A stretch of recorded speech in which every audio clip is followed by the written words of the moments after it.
True Crime Stories has covered its fair share of strange, unexplainable true crime cases. For example, a Wendy's burger helped solve a missing person case. A terrifying cult was found to be behind a college student's disappearance, and a pair of yoga pants led to a woman losing her life. Here are 5 of the strangest true crime stories ever told.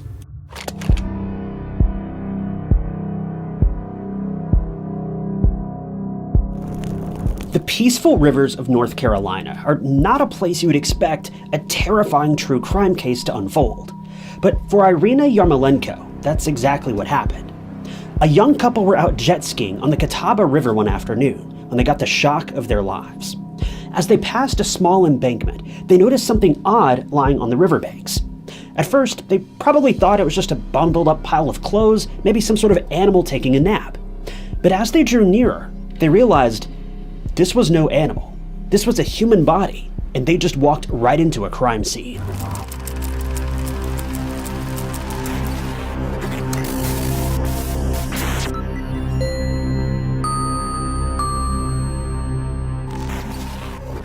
Irina Yarmolenko was known to her friends and relatives as Ira, and they described her as someone who had always had a sunny spirit, and who found it easy to make new friends no matter where she went. She originally came from Ukraine, but in the 1990s, her family fled from the country and headed to the US, eventually settling in North Carolina. Her parents managed to find work in Greensboro and found a home in Chapel Hill where they could live peacefully and raise their kids. In 2008, Ira was studying at the University of North Carolina at Charlotte after graduating from Chapel Hill High School in 2006. And in May of that year, she made the decision to finish out her semester there before planning to transfer to the university's Chapel Hill campus, where she intended on obtaining a public health major. When it came to her studies, Ira was known to be very dedicated and focused, and she also had hobbies of playing tennis and the piano. She also loved to spend time traveling around the country, since she enjoyed learning about the different cultures that she encountered and was also a member of her college's Russian club, helping her remember her roots. She also was a member of the college's newspaper team, where she worked as a photographer, and on occasion, she wrote a few articles. One of her main goals in life was to help other people, a character trait that was echoed by her brother, who's been quoted as saying, quote, "There was nothing bad about her. She was incredible." She was clearly a driven individual who had big plans for the future, and thanks to her nature, it seemed that she was set on the road to success. But Ira's story would soon take a tragic turn as she was robbed of that future in the most heinous way possible, when someone took her life.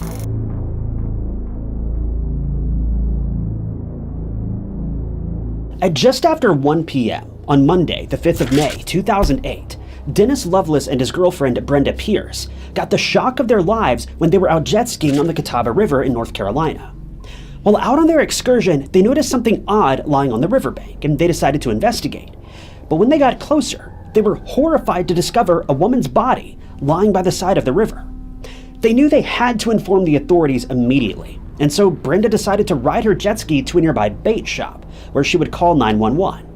At the same time, Dennis remembered seeing someone working at a nearby construction site, and he ran over to ask if they could contact the police as well. During the 911 call, Brenda stated, quote, "There's a car that's run off the embankment and a body lying there. I don't know if they're alive or not." And police officers were immediately dispatched to the riverbank. When authorities arrived on the scene, they unfortunately discovered that it was Irina's body that had been found, and she was located next to her car, a Saturn, that had seemingly left the road and crashed into a stump that was hidden in the dense brush, just a short distance away from the water. What struck them as strange was the fact that both the doors on the driver's side were open, but the airbags hadn't deployed from the collision with the stump. Stranger still, Irina's car keys were found lying in the back of the car on the driver's side. The engine was off, and strangest of all, the car was in neutral. Just about every detail from this scene just didn't make sense. If Irina's passing was the result of her crashing into the stump, she surely wouldn't have been able to put the car in neutral before turning off the engine, removing the keys from the ignition, and then opening the back door and dropping the keys. It would have been nearly impossible after such an impact. Something just didn't seem right about this scene. A short distance away, Irina was found lying on the ground with her feet closest to the water, and in one hand she was holding onto a vine. It was also noted that her hair and the clothes that she was wearing were soaked. While attempting to figure out what had happened here, investigators initially assumed that she'd driven herself to the river, where she'd then gotten out of the car and ended her own life. But this opinion quickly changed upon a closer inspection of her body. It was discovered that she had 3 marks on her neck that suggested that she'd been strangled and then left by the side of the river. A further search uncovered 3 ligatures, and it was quickly determined that Irina's killer used these to end her life. It was later revealed that the first came from the sweatshirt that she was wearing. The second was a blue ribbon that was a perfect match for another ribbon that was tied to her bag, which was still in the car. And the third was a bungee cord, similar to one that was discovered in the car's trunk. They also found a camera in her trunk, but its film had been removed.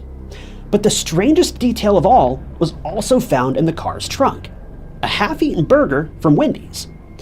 Ira was vegetarian.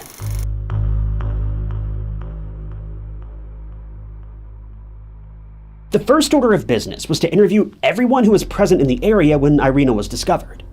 Dennis and Brenda recounted their experience of stumbling across her body and reiterated they were merely out on the river to do some jet skiing. The nearby construction workers added that they'd only become aware that something was wrong once Dennis showed up, asking them to call 911. Several people walked past the scene while it was being processed, and they were also questioned, but no one had seen anything, and they were just as shocked by the discovery as Dennis and Brenda were. But there was one man who'd been present this whole time, as he was fishing about 100 yards from where Irina's body was found. 39-year-old Mark Carver told investigators that he and his cousin, Neil Casada, were unaware of anything that had happened, and added that he hadn't seen anything suspicious or untoward in the time that he'd spent next to the water. When asked to recount the movements of that day, he stated that he and Neil had arrived at the river at around 11 that morning, and they immediately started getting their fishing equipment ready. They'd been there for about an hour when they became aware of a strange sound further down the river, and Mark described it as sounding similar to a bulldozer scraping along the ground. He gave his and his cousin's information to the investigating officers, after which he left to pick up his daughter, presumably from school. He did return again later that same afternoon, and when asked why he was back, he claimed to have left his fishing net behind, but he was stopped from entering the area.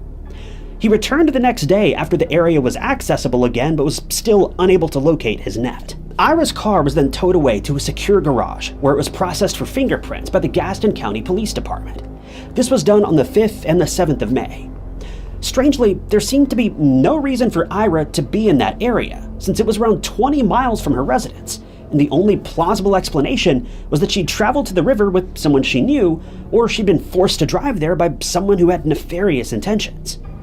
Mark had only given an informal statement at this point, and on the 15th of May, he was asked to provide an official account of his time next to the river. He stated that he saw Dennis and Brenda while they were jet skiing on the water, but added that there was also another boater present. He said that he heard Dennis speaking to the man in the boat, asking him to call 911, but he was adamant that he had no idea that a body had been found until he saw a news story about the case on the news. Since Mark and Neil were the only ones who were in the area when Ira's body was found, investigators decided to take a closer look at their lives and circumstances. They found that Mark was retired thanks to a medical disability. Mark's arrest record showed that he'd been taken into custody twice in the past. One of those instances occurred in 2007 when he and his son were wrestling, and somehow he'd ended up accidentally wounding him with his firearm. Neil was also interviewed on several occasions, but he was adamant that they'd never heard anything strange other than the sound that they heard and the sound of voices talking about calling 911. But they did allow for their DNA samples to be taken. The next step in the investigation was to try and create a timeline of Ira's movements before she was found by the river. Police found that on the day that she lost her life, Ira went to a bank in Charlotte at around 10:17 a.m., where she deposited some money into her account. She then traveled to a Goodwill store, also in Charlotte, where she dropped off a few bags of clothing at about 10:33 a.m. Following that, she went to Jackson's Java coffee shop, where she did a few shifts a week, though she didn't have a shift this day and was presumably just visiting with her coworkers while having a cup of coffee. They then found a strange piece of footage captured by CCTV security cameras in the area of the YMCA in Belmont. The footage showed Ira's car arriving at the building at 11:09 a.m., but instead of stopping and getting out, it showed the car driving around the parking lot before suddenly leaving again 1 minute later. Unfortunately, the security footage was somewhat blurry, and investigators were unable to see whether Ira was alone in the car or not. As the car left the parking lot, it could be seen driving in the direction of the river, where it would eventually be found a few hours later. This is where the trail went cold, as no one had seen Ira after that, and her car wasn't captured on any further security cameras. The interesting thing is, Ira hadn't been sexually assaulted. It didn't seem as though she'd been robbed, and by all accounts, she was an extremely likable person who got along with just about everyone she met. So for investigators, there was one big question. Was Ira alone in that car, or was there someone with her?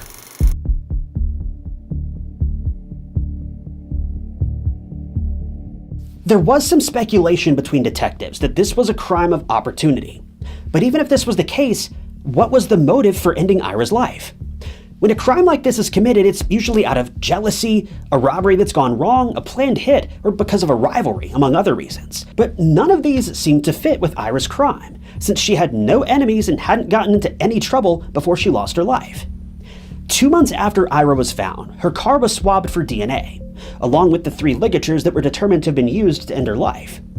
The processing of DNA evidence like this is a very timely process that usually takes several days, maybe even a couple weeks to complete.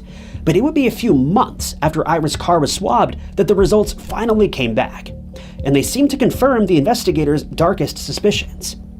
While it was reported that mixed DNA profiles were found in the car, the lab stated that a match had been found on the swabs taken from the car's driver's side back door, specifically the pillar above the door. It was found to be a match for Mark, who claimed to have never seen Ira or her vehicle. But his DNA wasn't the only DNA that was present in the car. They also reported that they found a match from swabs taken from the armrest of the front passenger door and inside the window of the same seat. This DNA matched Neil. It was now up to investigators to prove that the 2 cousins were in or around Ira's car at some point, and to do so, they had to establish what their movements were that morning. They found that the 2 men had indeed made plans to go fishing that morning, but only met up at the river later on. Mark had traveled to a store where he picked up a salt block that was intended for Neil's goats. Since the block was too heavy for Mark to carry on his own, he asked an employee at the store to carry it to his car. The employee did so and placed it in his car's trunk. Following this, he drove to the College Park Pharmacy, where he dropped off a prescription at 10:52 a.m. He then went to the river, to a spot where he and some of his family members had been fishing in the past, and a short while later, Neil arrived to retrieve the salt block from Mark's vehicle. Neither of the men could carry the block on their own, since Mark had carpal tunnel and Neil was suffering from a heart condition, but they eventually helped each other transfer it from one car to the other. According to Mark's statement, they then heard the strange scraping sound at around noon, and a short while later, Neil left, but Mark decided to keep fishing. He was then approached by a police officer after Ira's body was discovered, and was only allowed to leave at around 2:30 p.m. after he'd been interviewed and supplied the police with his identification, as well as his and Neil's contact information. He then drove away from the river and returned to the pharmacy to pick up the medication from the prescription that he'd dropped off earlier that morning. An employee at the pharmacy remembered seeing him that afternoon and told investigators that when Mark arrived, the case was being discussed on a television in the store. Mark told the worker that he'd been at the scene, but didn't know anything about the incident other than being told someone had been shot. When he and Neil returned to the river later that day, Ira's car was being removed from the scene, and hence they were not allowed to go to their fishing spot. Considering their DNA was found at the scene, the 2 men were later brought in for questioning. Neil remained adamant that neither he nor Mark had been anywhere near Ira's car. The interrogators decided to lie to him by telling him that his cousin was in another interrogation room and that he had implicated Neil in the crime. But he remained steadfast in his statement that he had never seen the vehicle in question. It was then found that Mark wrote and read at a 1st grade level, and after testing, it was determined that he had an IQ level of 61, which matches with a clinical level of mental disability. Investigators then spoke to several doctors about Mark's physical conditions, and they confirmed that he was considered as disabled. They added that thanks to the carpal tunnel, he had a very weak grip strength and often had trouble holding on to something as light as a pen. Speaking of the DNA evidence that was found at the scene, DNA other than Ira's was found on all 3 ligatures that were collected for evidence, but neither Mark's nor Neil's DNA was present. 13 other areas of the car were swabbed, none of which showed any signs of the 2 cousins' DNA, and DNA collected from under Ira's nails also didn't match the 2 men either. Nonetheless, investigators felt strongly that either both men or one of the two had something to do with Ira's passing, and the decision was made for them to be taken into custody. At least 8 other people had their DNA tested, and hence must have been considered suspects at some point, but they were quickly cleared, leaving Mark and Neil as the only remaining suspects.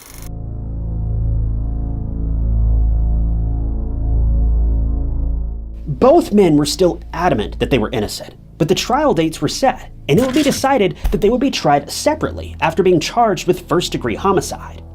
Though the day before Neil's trial was set to start, he unexpectedly passed away from a heart attack. Before Mark's trial started, he was given the chance to plead guilty in exchange for a lighter sentence of between 4 and 8 years in prison, but he refused, stating that he couldn't plead guilty to a crime that he didn't commit. And so Mark's trial went ahead. The prosecution made the case that Ira had traveled to the river on her own to take some photos, but while she was there, she caught the 2 cousins in a compromising position and took photos of them. They claimed that this would have angered the 2 men, who then decided to end her life before removing the film from the camera, then placing the camera back in the trunk of the car. There was also never any mention of whether or not either man's DNA was found on the camera, or even their fingerprints for that matter. A detective testified that the camera counter showed that 2 photos had been taken, which he found strange since there was no film inside. He later found out that this particular camera's counter could advance without any film being present, but he failed to mention this in court. But this is where another strange detail in the case arose. The defense was in possession of documents showing that the detectives knew that no film had to be present for the counter to work, but they failed to mention this at all, effectively ignoring a crucial piece of evidence. Basically, they knew that they were lying, or at the very least stretching the truth, but chose to use this misguided evidence to try to convict this man anyway. Not a good look. At this point, 3 things were clear in this case. First, Mark was definitely in the area where Ira's life was taken. Second, his DNA was found to be present in the car. And lastly, he had at some point mentioned that he knew how tall Ira was, despite stating he'd never seen her before in his life. Further hurting Mark's case was testimony from an officer who stated that he could clearly hear other officers speaking in normal volumes while he was standing at Mark's fishing spot, meaning Mark and Neil would have certainly heard Ira's car crashing into the stump, as well as the attack that followed. It would have been painfully loud given their location, and this proved the men may have been lying. In the end, Mark's defense team only relied on the fact that prosecutors couldn't definitely prove that Mark and Neil were guilty. Yes, they proved that the 2 had maybe lied, but that's it. The defense called no witnesses, didn't enter any items into evidence, and seemingly hoped that the jury would acquit Mark thanks to a lack of evidence. But this is not what happened. The jury found Mark guilty on all charges. On the 21st of March, 2011, he was sentenced to life in prison. Mark would appeal this sentence in 2012 and 2013, but was unsuccessful on both occasions. But unexpectedly, in 2019, a judge stated that Mark should be given a new trial, since there were several discrepancies in the evidence that were never brought to the jury's attention. To start with, the jury had never seen Mark's interrogation video, which showed a detective leading him into saying that he knew how tall Ira was. Furthermore, one of the responding officers failed to mention that he shook Mark's hand after questioning him, and then returned to the crime scene, thereby possibly transferring Mark's DNA to the vehicle, where it was later picked up by swabs. Since Ira's car's doors were seen left open in some of the pictures but were closed in others, officers had to have touched the doors at some point before DNA evidence was collected, meaning the DNA evidence collected was totally unreliable. The defense also failed to mention that Mark was mentally disabled or that he suffered from carpal tunnel syndrome, which would have made it impossible for him to carry out the crime, as he couldn't have tied the ligatures that were found at the scene. Thanks to this judge coming forward, Mark's conviction was finally overturned, and on the 11th of June, 2019, he was released from prison on a bond of $100,000. He was also ordered to wear an ankle monitor while awaiting a retrial. A new hearing date was set for the 16th of August, 2022, but this trial would never take place, as the charges against Mark were finally dropped on the 12th of August, as there simply wasn't enough evidence to link him to the crime. Mark is now a free man, but this means that Ira's case is still unsolved, and the person responsible for her crime has never been identified. It's a heartbreaking fact that this case had a major negative impact on 2 different families, neither of which received the answers they deserve. In Ira's case, how could someone claim the life of an innocent young woman? In Mark's case, how could a team of investigators seemingly knowingly convict a man who was 100% innocent? It's been mentioned in various forums that evidence exists proving that certain unnamed individuals may have been responsible for Ira's crime, but there seems to have been no further progress in her case, which means that there's been no closure for her family, and they still have no idea what happened to her on that fateful day. To top this off, a criminal is now running free, never having paid for his actions against this poor woman. As for Mark and his family, he spent nearly 8 years in prison despite a massive discrepancy in the case's evidence. And even now that he's been released, he hasn't received so much as an apology for the years of his life that he'll never get back. This case seems like a true crime story that just keeps on giving. At every possible angle, there's just so much more and more hurt, and never any answers. There's no word on whether or not the police are still investigating the case. If they are, they've certainly made no progress in the last few years, at least not that's been publicly mentioned. I just hope, for Ira's family's sake, they will eventually get to the bottom of this so that her loved ones can finally get a bit of closure, and maybe even a small amount of peace.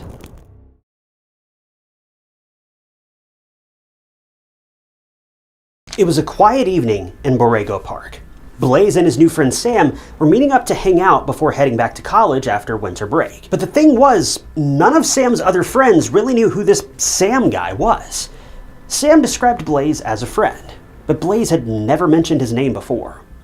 Worse yet, Blaze hadn't even mentioned wanting to meet up with anyone that night. So what was really going on? Well, when Blaze's parents woke up the next day to find him missing, they were worried. And soon enough, they learned that this quiet night in the park would be Blaze's last.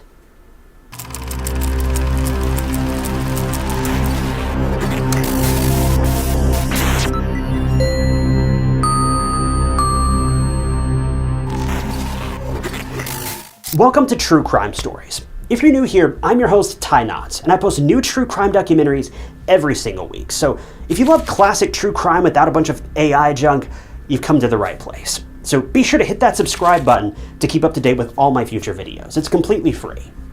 Blaze Bernstein was born in Orange County, California, to parents Gene and Gideon. He had two brothers, Jay and Bo. Blaze was known for being a quirky, all smiles, always happy and passionate about a lot of things kind of guy.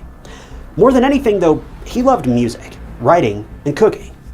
Blaze belonged to a Jewish family, and around the time of this case, he was going through some pretty serious changes in his life. Considering he was only 19 years old, he was still learning a lot about himself. And being in your mid to late teen years, well, it's hard on just about everyone. But overall, everything was going great for him. He attended the Orange County School of the Arts, and after that, he enrolled in the University of Pennsylvania in Philadelphia. Even though Blaze was in love with food and creative writing, he wanted to pursue a degree in medicine, which was exactly what he chose. He was a super smart guy, and everyone in his family believed that medicine would be an amazing career for him. Blaze was in his sophomore year at the time of the case, and by all accounts, he was living his best life, doing the things he loved beside the people he loved. It was the summer of 2017 when this case really began to unfold. It was winter break, and the holidays were coming up, so Blaze was headed home from Philly to California to see his family. He caught up on family updates, spent a lot of time in the kitchen whipping up food for his friends and family, and he was having a great time. Blaze was incredibly excited about spending a week or so with his family before heading back to school, and it was a picture-perfect holiday. Everyone from Blaze's immediate family was there to share stories and laughs, but before Blaze knew it, it was time to head back to school and begin the next semester. The day Blaze left his parents' home to head back to the daily grind was January 2nd, 2018, just a day after ringing in the new year. But for Blaze, this day would hold particular importance because it was the last day he was seen alive. Blaze's parents didn't immediately realize that their son was even missing. He was at home in a place where he grew up, and they noticed that he'd left their house and seemed to have been gone for quite some time. But his parents didn't seem too worried. Maybe he was just out meeting some old friends. But the next morning, Jean was at a dentist's appointment, and that was when she was hit with a very uncomfortable and nagging thought. Blaze hadn't reached out since last night. In fact, Blaze promised to join his mom at that appointment, but he didn't show up. This wasn't normal for Blaze at all. He wouldn't just bail on his parents. If he was busy, then he would have called to let them know so that they wouldn't wait on him. Gideon and Jean constantly called Blaze, but there was no answer. The two immediately got home and went to his room, and he wasn't there either, but his belongings were, including his wallet, retainer, and glasses. Jean knew that if Blaze went anywhere, he would always put his retainers in and take his wallet with him. So all this was in the house, but where was Blaine? His friends were called, but no one had heard from him. It was like he had disappeared in the dark of night, leaving his family worried to the core. The Bernstein family soon called the police and reported 19-year-old Blaze missing, while family and friends tried to find any clues, answers, and information about Blaze. So they did what came to their mind. They logged into Blaze's computer, and they were somehow able to access Blaze's Snapchat. Nothing was unusual, save for one thing, and this would be the only lead in the case. Blaze had sent a message to someone. It was a young man named Sam, and Blaze had sent him his home address. Now, this name was not familiar to the Bernstein family. They didn't know this mysterious guy named Sam, but it seemed like he was the last person to be with Blaze, or at the least, he may have known something about him. So Blaze's parents wasted no time and contacted Sam Woodward. They also recorded the conversation and handed it over to investigators later on. Gideon was the one who talked to Sam, who said that he picked Blaze up from his house at 11 p.m. on the night of January 2nd, and the two drove to Borrego Park in Lake Forest. There, Blaze got out of the car and told Sam that he was going to meet another friend and proceeded to walk down a dimly lit path and then disappeared. Sam tried calling after Blaze, but he didn't see or hear anything. Blaze, out of nowhere, just left Sam in the park. Now, this was really bizarre. Something about Sam's story was not sitting right with the Bernstein family. It also didn't help that they didn't know who Sam was, so they asked him how he knew Blaze, to which Sam answered that the two were friends in Orange County School of Arts. So the detectives decided to talk to old friends and classmates of Blaze's, and the search for answers led them to Rhea, Blaze's best friend of many years. Rhea, Blaze, and Sam were all classmates at the Orange County School of Arts, and contrary to Sam's version of events, the investigators found out from Rhea that Sam and Blaze weren't exactly friends. Rhea explained that Sam was an outcast of the classroom. He was quiet, alone, dismissive, and, quote, crazy. He and Blaze were worlds apart. Blaze was warm, happy, and friendly with everyone, and Sam couldn't have been more different. Rhea and other classmates remembered Sam being really weird. He was fond of drawing, but his drawings weren't cartoon characters or squiggly lines. Sam drew firearms all over his notebook pages. He was super conservative, and many people rejected his opinions on race and equality, but the point is, he was the odd man out. Everyone who knew Blaze and Sam were certain that the two couldn't be friends. They barely interacted in OCSA, and their mutual friends didn't even know each other. So why did Sam meet up with Blaze? And why was it so out of the blue? When you combine this with Sam's odd story about Blaze going with him to the park, then just wandering off without warning, well, things were getting stranger very quickly. Even though Sam at this point hadn't seemingly done anything wrong, police were highly suspicious of him. And with that, Sam was listed as the prime suspect in Blaze's disappearance. 3 days into Blaze's inexplicable disappearance, the search was on. The police were searching all the wooded areas, remote places, and neighboring areas of the park where Blaze was last seen. Drones were flying over the thick tree-covered areas, and missing person posters being printed by the thousands and stuck everywhere. The community came together in search for Blaze, and to support the worried and fearful Bernstein family in this very challenging time. The investigators also talked to Sam, and he maintained that he didn't know what happened to Blaze after he vanished. He basically repeated the same story he told Blaze's parents. The detectives conducted searches in the pouring rain, and they were laser focused on one particular area in Borrego Park. Now, it was raining, but the visibility was as clear as it could be. But the investigators couldn't shake the feeling that they were about to find something. And they did 8 long days later. On January 10th, 2018, a police officer noticed something under a tree in Borrego Park. It was a large tree branch that looked seemingly normal, but under it was disturbed, dug up dirt. The investigators dug and dug, and not even a few feet in, they found a human body, deceased, cold, and covered in slash wounds. It was 19-year-old Blaze Bernstein, only this time he was not sporting his signature smile and squinted eyes. His face and body were cold, expressionless, and lifeless. Blaze was found deceased in a shallow grave in the same park where he was last seen with his friend. Right by his body was a broken cell phone, and it belonged to Blaze too. The police, the community, and Blaze's parents were shocked and in disbelief. They were praying and hoping for Blaze's safe return, but unfortunately that day would never come. An autopsy was conducted, and the results were absolutely gut-wrenching. Blaze was attacked with a knife almost 28 times. The coroner, even just looking at Blaze's injuries and the number of times he'd been slashed, knew that the attack was fueled by hatred and anger. This begged the question, what did 19-year-old Blaze do to be attacked so viciously? Well, the detectives knew where to find all of these answers, and it was from Sam Woodward. Sam was arrested 2 days after Blaze's body was found in Borrego Park, and as they questioned and looked into Sam, they found even more disturbing details about him. 20-year-old Samuel Woodward, better known as Sam, was from Newport Beach, California. He enrolled in the Orange County School of Arts, but he had to be pulled out since he was extremely aggressive towards certain young men at the school. Specifically, the guy was super homophobic and very open about it. Well, while Sam was in custody and not saying anything about what happened at Borrego Park, the investigators had no choice but to do some digging for themselves. The police opened up Sam's life and turned it inside out, and what they found truly sent chills down their spines. Sam had a very dark secret, and the investigators firmly believed that this secret had everything to do with what he did to Blaze. Sam was actually a member of a cult. He was part of a far-right extremist group that promoted hate speech, violence, and aggression towards anyone they didn't agree with. The cult was formed in 2013, and it was based in the southern United States before spreading its menacing claws like a disease over to the UK, then to Canada, Germany, and even some parts of Europe. The cult was described as one of the most violent movements of the 21st century.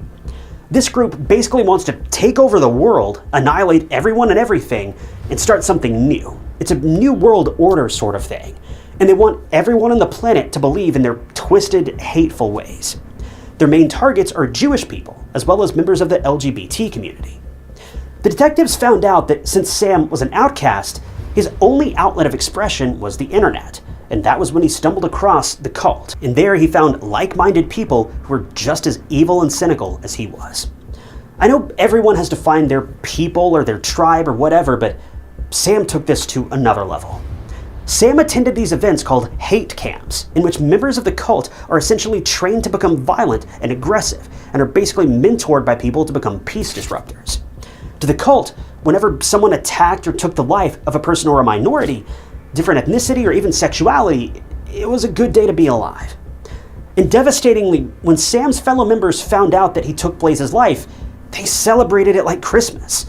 This is because Blaze had recently come out as gay, and he was also an active member of the Jewish community, so in essence, he was a perfect target. Once police learned these things about Blaze, they knew Sam was responsible. But here's the kicker, a plot twist, if you will. When investigators went through Sam's phone and belongings, they found something that truly took them by surprise. Sam was struggling with his own sexuality too. The investigators found evidence of Sam visiting gay dating websites and even watching heaps of gay adult content. This was the same content that cult was repulsed by. Investigators also found messages between Sam and Blaze, and Sam's tone was very flirtatious. This added another new layer to Blaze's case. It seemed that Sam was not very accepting of his own sexuality, and Blaze being so open, honest, and living his best life while being someone who finds men attractive could be the root of jealousy and resentment in Sam's mind. Sam couldn't be openly gay because he was in this cult. He would literally get killed by the group if he was found out to find men attractive. The police believed that Sam tried very hard to suppress his desires and sexuality, but seeing the stark contrast of Blaze's life made him feel miserable and angry. The only thing about this whole situation that doesn't make any sense to me is, if Sam was really gay all along, why did he join the cult in the first place? An easy argument to be made is, oh, he just wanted somewhere he could fit in. But Sam didn't fit in, not even a little bit. The only thing he had in common with these people was that he was an angry, bitter man.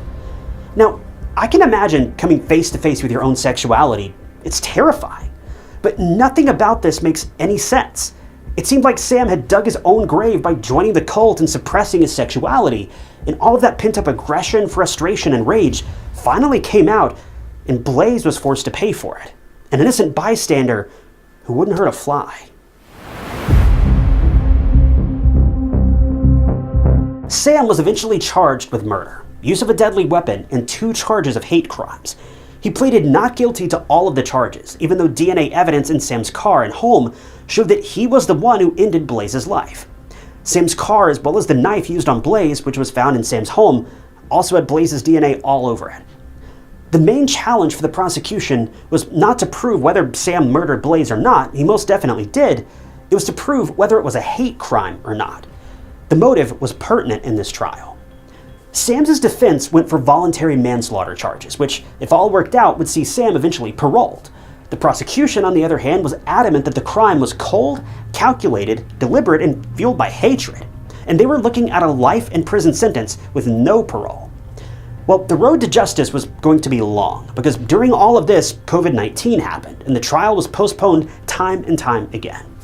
The Bernstein family was exhausted by the constant back and forth, and they just wanted justice to be served. They didn't want to wait and live in the grief and hurt of what had happened to their son.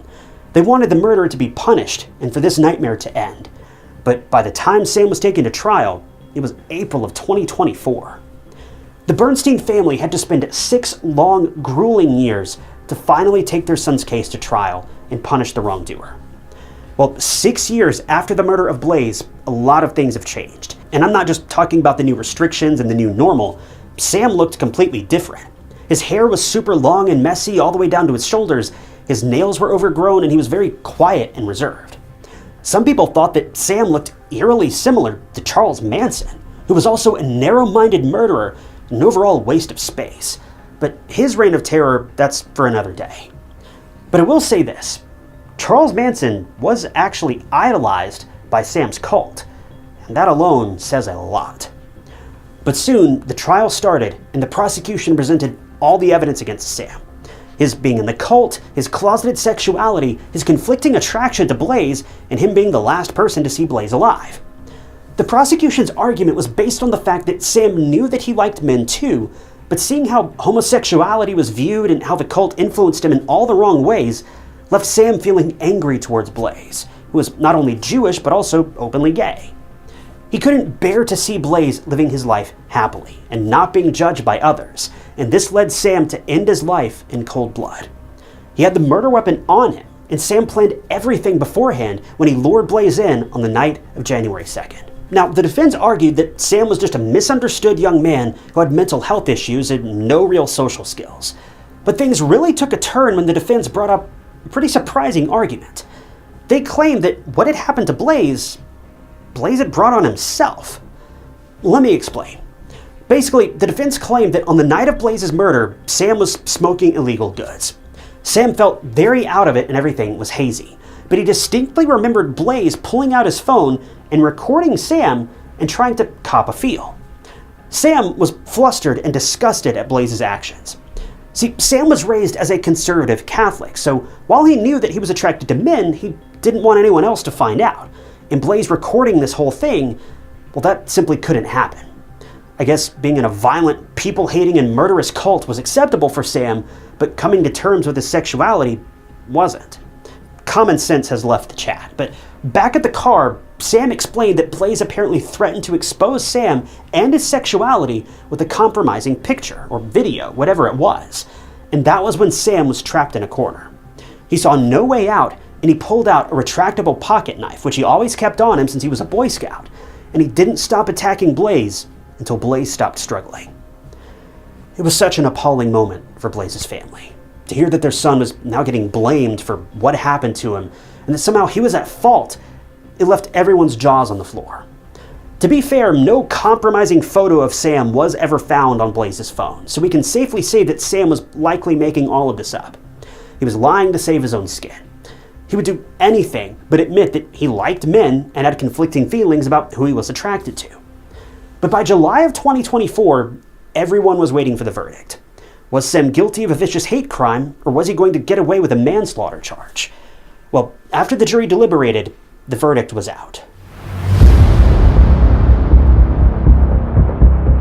Sam Woodward was found guilty of the first-degree murder of Blaze Bernstein as a hate crime. 4 months later, in November of 2024, Sam was sentenced to life in prison with no possibility of parole.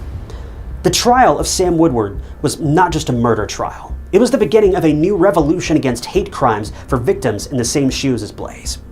Blaze's parents, Gideon and Jean, decided to put all of their pain and suffering into a greater cause, and they founded Blaze It Forward, a kindness movement, which is a safe space for people of all sexualities and for spreading positivity. Borrego Park, the haunting place where Blaze's life was put to an end, has also now become a memorial of sorts. Hundreds upon hundreds of colorful stones with heartwarming and comforting words for Blaze and his family decorate the area where Blaze's body was found. The Bernstein family is so grateful for the support that they got from practical strangers during these long and hurtful years. And they're at peace that Blaze is remembered exactly the way he's supposed to be, for his warmth and for his smile. His life may have been cut short, but his parents have ensured that his impact and his love will continue to live on long after he's gone, in color, brightness, and warmth. The Bernstein family believes that no one should be punished or judged for who they love. Moving on seems very easy, and sometimes Blaze's parents can get by with his memories, but there's still a long way to heal for him. I feel like it's obvious that just because you disagree with someone, it doesn't give you the right to resort to murder. Having disagreements about lifestyles, values, whatever it may be, that's part of life. This sort of conflict has quite literally been around since the dawn of man. Thousands of years, people have been arguing about what lifestyle is the best. But the truth is, the best lifestyle is one of mutual respect. I don't have to agree with what you're doing, what you're saying, or how you're living. It's your life, it's not mine.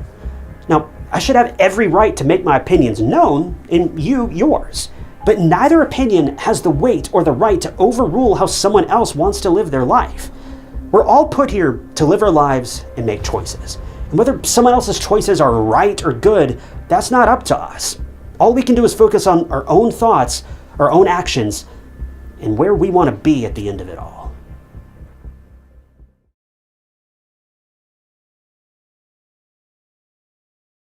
Have you ever tried to grab onto something that you felt was so close, but as soon as you reached for it, it suddenly drifted away? It's a disappointing feeling. But what if it never ends? Susan Billig knew what it felt like when feelings of hope and despair mixed together. Especially when her 17-year-old daughter Amy went missing from Coconut Grove, Florida, never to be seen again.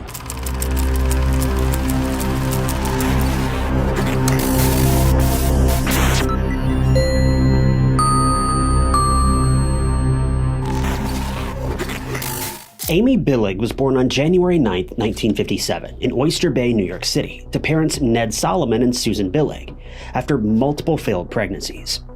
It's safe to say that Amy was Susan and Ned's miracle baby.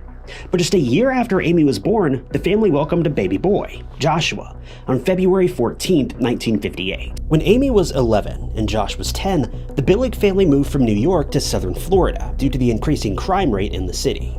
Amy's parents owned an art gallery near Commodore Plaza, and both Amy and Josh attended private schools.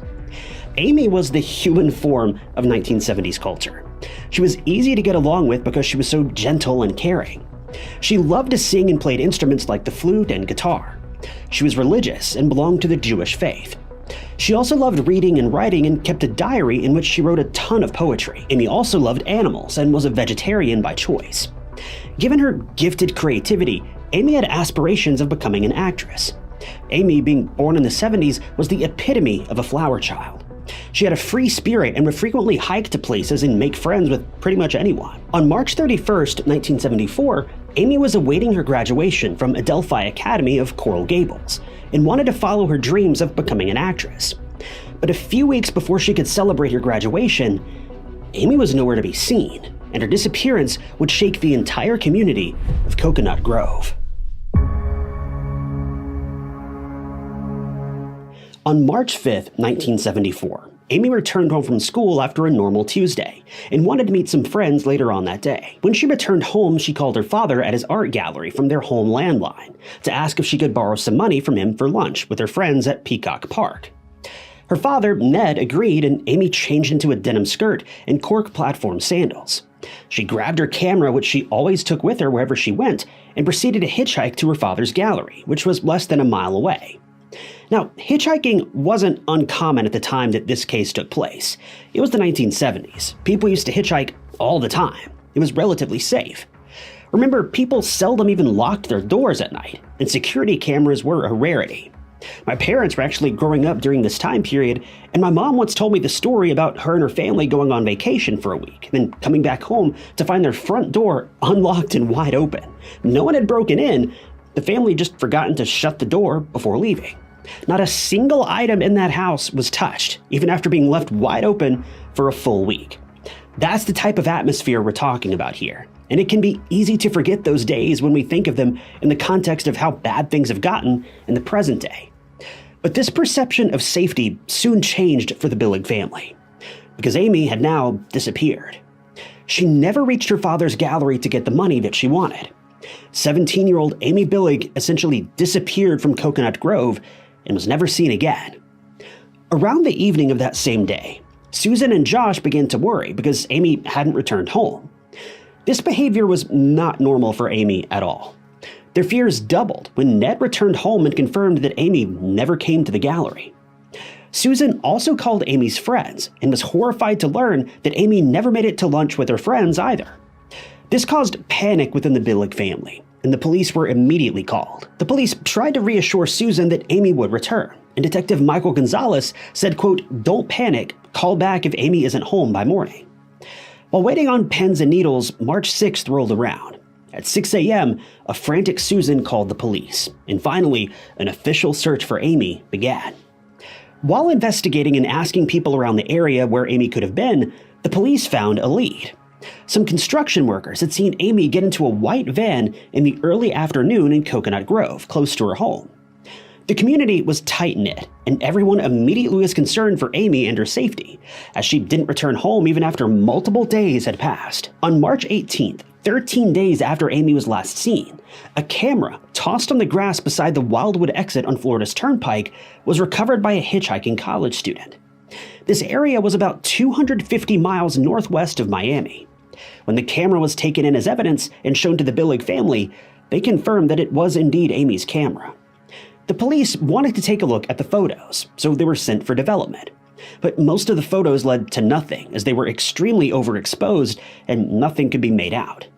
But two photos stood out to the police. They were of a light-colored, possibly white pickup truck in front of a building covered in vines. If you remember, Amy was seen by construction workers getting into a white van, so this may have been a clue in the right direction. It's unknown, though, whether the developed pictures were from the same day when Amy disappeared or not, but the police had something nonetheless. Investigators held on to this sliver of evidence, but they couldn't identify the building or the white vehicle, since the picture didn't have any information like street numbers or license plates. Susan pleaded with the police officers to inspect Amy's room for evidence of any fingerprints, because she believed that whoever took Amy might have been someone close to her. But the police initially thought that Amy was a runaway and didn't bother to check for any fingerprints. After some time, though, when it was clear that Amy hadn't run away and that someone had possibly abducted her, the police finally went to Amy's house to check for fingerprints. Unfortunately, though, given the humidity and classic Florida weather, the fingerprints were gone. This was a huge blunder on the police's part because they lost the chance of finding something that could explain Amy's disappearance. Susan, trying her hardest to find her daughter, started her own investigation on the side and hired a private investigator to help her find Amy. Susan and Ned were trying their best to spread the word of Amy's disappearance. They printed posters in English and in Spanish, held a vigil for Amy, and went door to door for any information or sighting of Amy, and called the Miami PD almost daily for updates on the case. Susan spent her free time in Amy's room, trying to reconnect with her daughter, because she missed her terribly. But while in her room one day, Susan took a peek at Amy's diary, and she found an entry that sent shivers down her spine. 6 weeks before Amy disappeared, she wrote in her diary that she'd made plans with a man named Hank to go to South America. She even called the idea crazy. Now, this entry left Susan rather uneasy. Amy was very close with her family, and she almost always shared everything with her mother. So why didn't she ever say anything about this Hank guy, or having plans to go to South America? This detail is pertinent, and it comes back later in the case, so stick around. 16 days following Amy's disappearance, Susan received a call from two twin brothers, 16-year-old Charles and Larry Glasser. They said that they had kidnapped Amy and demanded $30,000 in ransom. The police followed this lead immediately, and on March 22nd, the callers were arrested from a local hotel. Susan was hopeful that Amy was soon going to be with her family, but the boys didn't have her. They were lying and trying to cash in on the helplessness of the Billig family. The boys were charged with extortion and they pleaded guilty. This sent the police back to square one. Following the unsuccessful lead of the Glasser twins, Susan received multiple leads daily, all of which led this poor woman on a wild goose chase. But multiple believable leads involved something very dark. The entailment that Amy had been abducted by a biker gang, either by the Outlaws or the Pagans. The reason why this lead was plausible was that biker gangs had a dark history of abusing women for, well, all the obvious reasons that they would want to do that. The leads were solidified when someone said that they'd seen Amy getting on a bike with someone who looked like a member of the gang on the day that she disappeared. In the 1970s, the Outlaws and the Pagans were the two main biker gangs roaming the streets of Coconut Grove, and it was believed that they'd abducted Amy and were holding her hostage.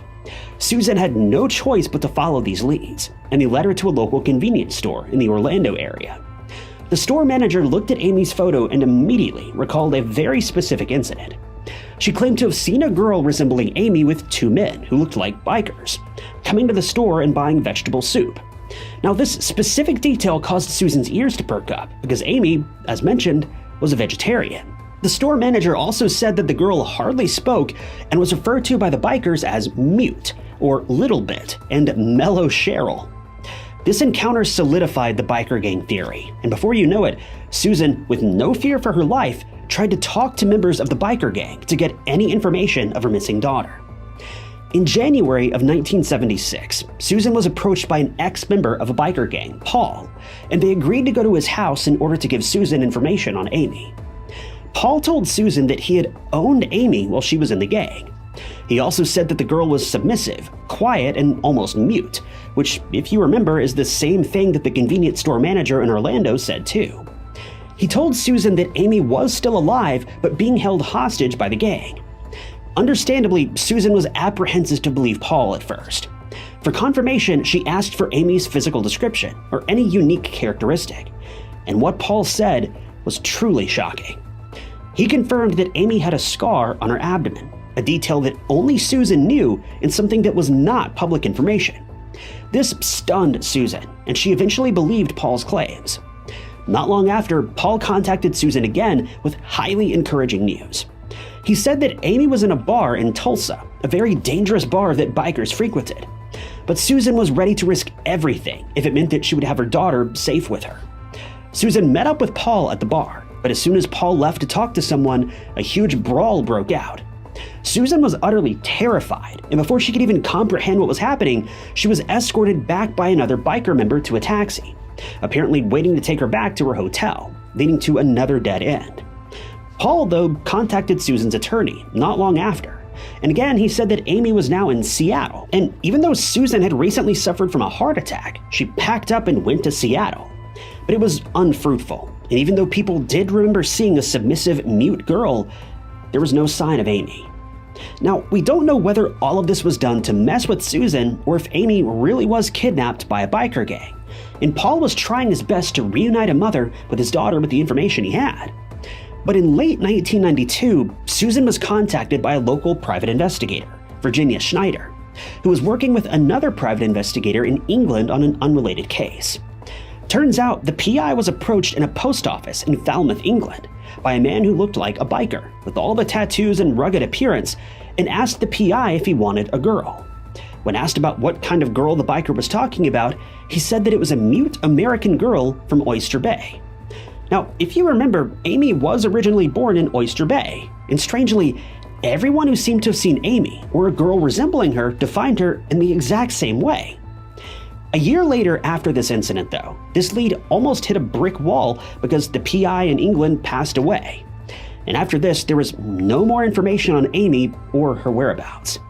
but some incriminating things did surface in the years that followed. Fast forward to 1997. Paul's widow came to detectives with some very disturbing details about Amy.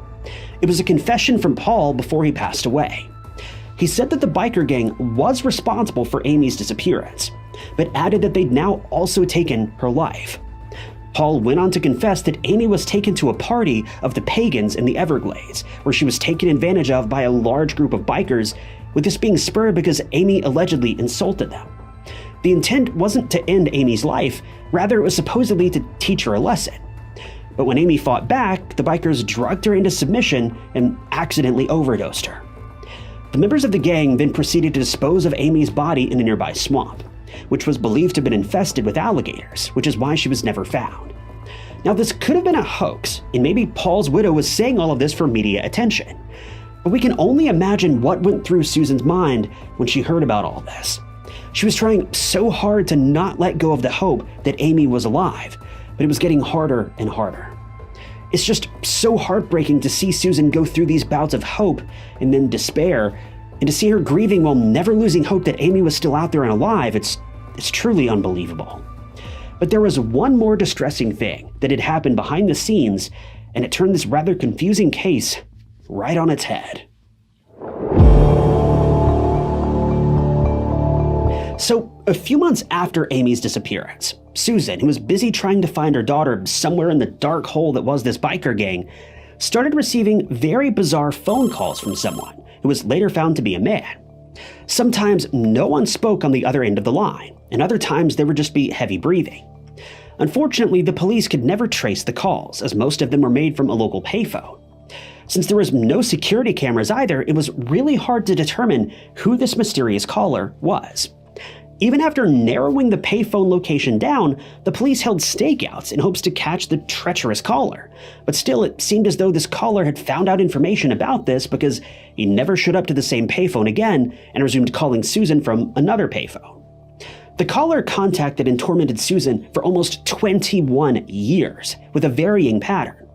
Sometimes Susan received 7 to 8 calls a day from the caller, whereas other times there would be lapses of months in between calls. Regardless, it was terrifying and emotionally draining to Susan to no end. Almost 5 months into the call stalking, the caller said the following words: "I have her. This is Johnson." Before Susan could ask Johnson anything, though, he would abruptly hang up. On calls, Johnson even agreed to meet Susan twice, but you guessed it, he never showed up. Johnson, if that even was the caller's real name, called and drove Susan insane with very chilling details about Amy, saying things like, "Hurry up, you have little time. Amy has 2 weeks to live," and "Wow, Amy looks magnificent right now." Now, some people thought that this was just a very sick prank, but Johnson knew a lot about the Billig family. For instance, he knew that Susan's husband, Ned, had passed away in 1992, and Johnson called Susan shortly after saying, quote, "You're all alone now, aren't you? You better watch out." I wish I could tell you that this was a scene from a terrifying movie, but unfortunately, it wasn't. Susan was living in a perpetual nightmare. Enduring this 2-decade-long terror while trying to find her daughter was absolutely draining for Susan, and you can only imagine her mental and emotional state during this time. She was going in circles with no results, which was understandably frustrating. But in 1993, everything changed, and finally, Susan got to hear some good news for the first time in a while.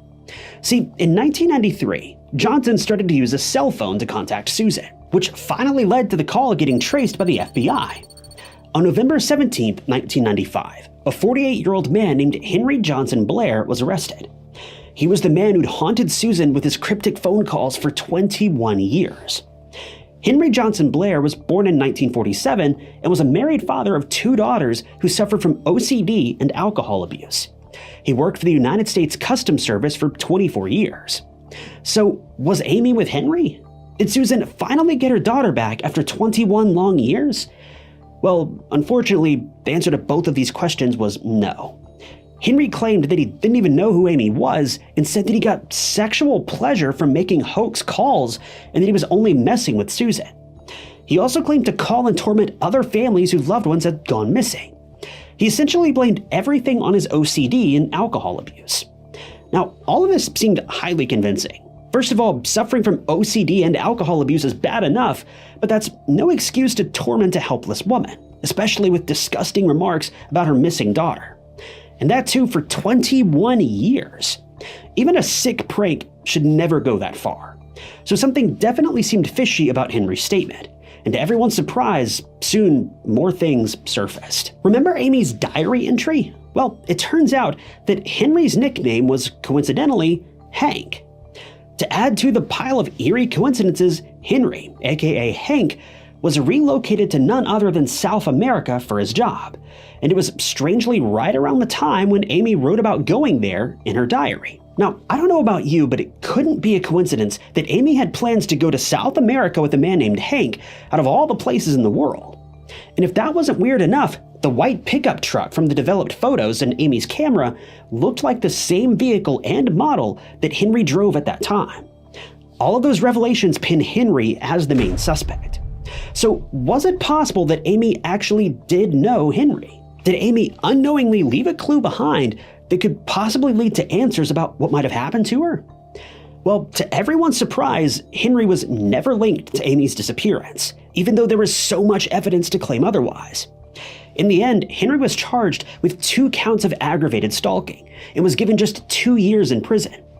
Susan even filed a lawsuit against Henry for harassing her for so many years, and it was eventually settled for $5 million.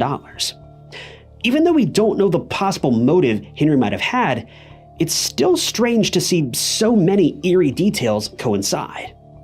Even though nothing officially pinned Henry as the person behind Amy's disappearance, it's safe to say that Henry was definitely more involved in Amy's life than he was letting on. The photos of the white van, Henry's nickname, and him relocating to South America around the same time Amy had plans to go there with so-called Hank can't be mere coincidences.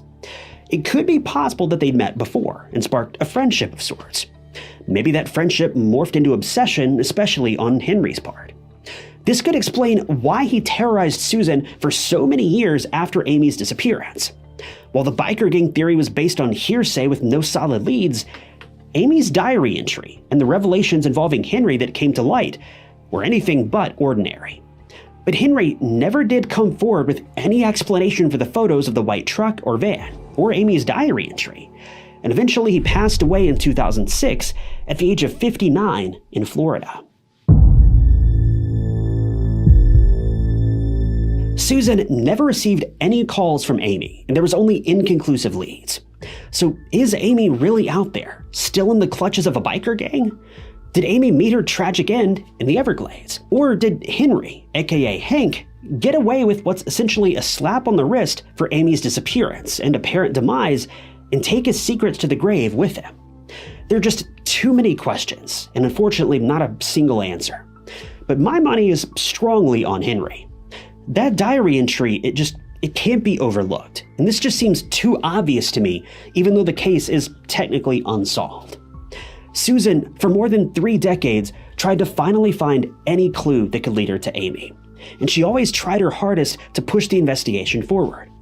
A Facebook page called Find Amy Billig was made too. It was the only way for Susan to keep hoping that Amy would someday return to her home. But very sadly, Susan wouldn't get to experience this, because on June 7th, 2005, Susan Billig passed away from a heart attack at the age of 80. Susan was a pivotal character in Amy's search. She was a mother who would look straight into the eyes of danger if it meant that she could get her daughter back.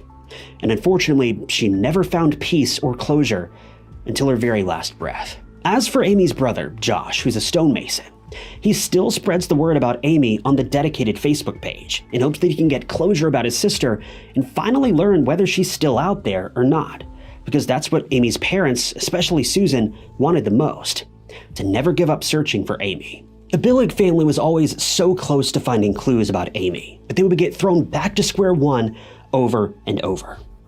This case is particularly devastating because no one to this day knows what happened to Amy. We can only pray that Amy, wherever she is in peace. And in the end, all we can do is hope.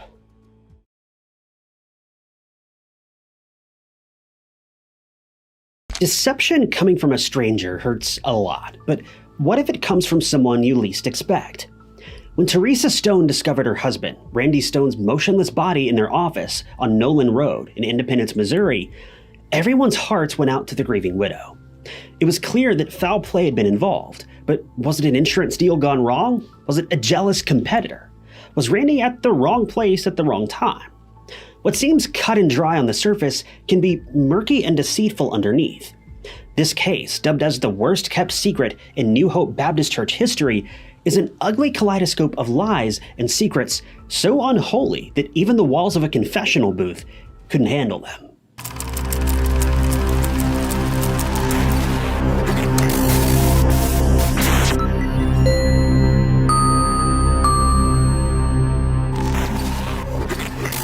Randy Stone was born on June 14, 1967 in Kansas City, Missouri, where he spent all of his life. He was a devout Christian and religiously attended church with his family. Randy was defined as a tough guy with a heart of gold. He was also very competitive, fond of fitness, and sports took almost all of his free time. Right down the street from the Stone family was the Greenwald family. And one day while playing on these very streets, Randy met a girl named Teresa Greenwald.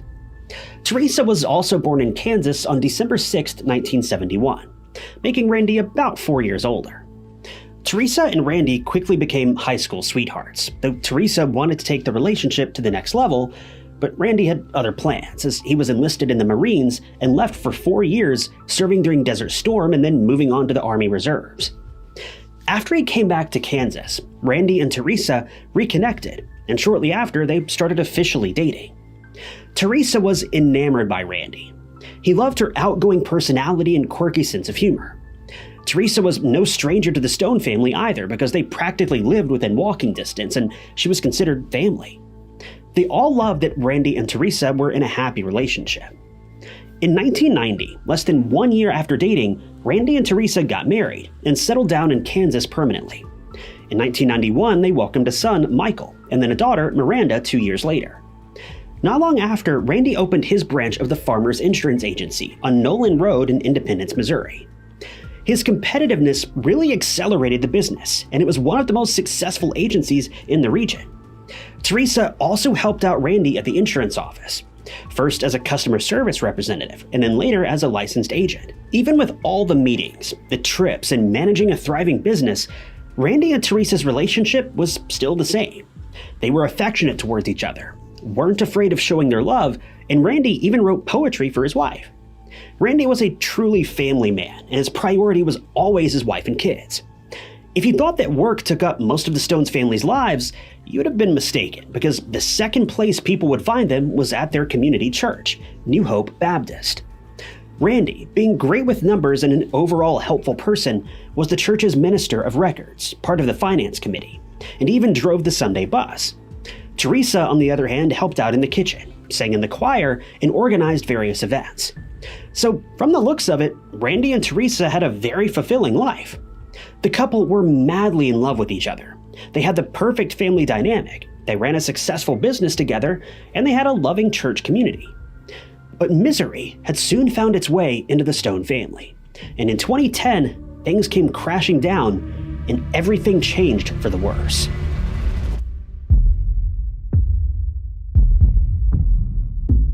March 31st, 2010 was just another normal day for 39-year-old Teresa. She spent the afternoon with her daughter running errands before dropping by Randy's office to finish her workday. But as soon as she pulled into the parking lot right next to Randy's car, she immediately knew something was off. The blinds on the windows were shut, and alarmingly the front door was locked, which wouldn't be the case if everyone in the office were still on the clock, as they should have been. Teresa proceeded to unlock the door with her keys and stepped into the office, which was dark and silent. Nothing looked out of place though, as Randy's computer was still on, but he was nowhere to be found. She then went into her office, and what she saw was nothing short of terrifying. 43-year-old Randy was lying on the floor, completely lifeless. Teresa, on impulse and in obvious panic, grabbed the office phone and called her parents. She told them that Randy had been shot and that he'd passed away. Her parents instructed her to call 911 immediately, which she did. Surprisingly though, Teresa didn't tell the operator that Randy had been shot. She just continuously stated that something had happened to her husband. He was motionless and that she didn't know what to do. A team of officers arrived on Noland Road, and when they checked on Randy, he had unfortunately passed away. There was one single shell casing on the floor next to Randy, which belonged to a .40 caliber firearm. Police concluded that Randy had been hit in the head at close range with that firearm.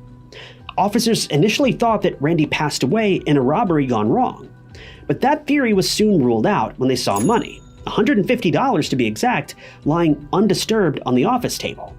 Randy's wallet was also still in his back pocket. On top of that, there weren't any signs of forced entry, so officers immediately thought that Randy was probably attacked by someone he knew, and they wanted to investigate this case in light of a possible homicide. But there was one more thing that the police discovered, which turned the case on its head. In the trash can, right next to Randy's body, was a torn-up letter that officers immediately took in as evidence. The letter turned out to be an unsigned love letter written by someone for Teresa. And no, the writer wasn't Randy, as a forensic handwriting analysis was done on the letter, and even a side-by-side comparison, the letter's writing looked completely different from Randy's. What was even more bizarre were the contents of the letter itself, which read something like this. "Happy birthday, love. You're so very precious to my heart. You possess the most tender spot in my heart. I care for you more than anyone else on earth, and I desire to be with you every moment of every day. Your birthday is my favorite day. I remember 9 years ago telling you that I had something for you in my office. It was me. I wanted to give you me. That kiss you took, and then you gave me one back. I felt like it was my birthday. I'm not in control of things yet, but when we're fully together, your birthday will always be exciting." From the looks of it, it seemed like Teresa's mysterious admirer knew her, and they most certainly had been intimate with each other, and on top of that, it was 9 years ago. But hold on to your seats, because this piece of paper would unveil some secrets you never even imagined.